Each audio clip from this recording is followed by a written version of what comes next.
Hello everyone, good morning. আজকে অনেক দিন পর এক কাপ চা নিয়ে বসে পড়েছি সকাল সকাল ঘুম থেকে ফ্রেশ হয়ে উঠে। তারপরে চলে গেলাম রান্নাঘরে রান্না করতে। আর আমি কয়েকদিন ধরে একটু ডায়েট করছি, তো হয় ডালিয়ার খিচুড়ি খাচ্ছি, নাহলে ওটসের খিচুড়ি বানিয়ে খাচ্ছি দুপুরবেলা।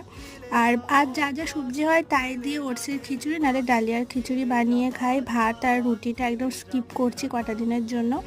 তো এদিকে ওটসের প্যাকেটটা কাটতে কাটতে এদিকে দিকে আমার ফোড়নগুলো পুরো কালো হয়ে গেছে। তো আমি দুপুরে খাবার নিয়ে বসে পড়েছি। এখানে ছিল পাঁপড় ভাজা, ওটসের খিচুড়ি, বেগুন ভাজা, সবজি।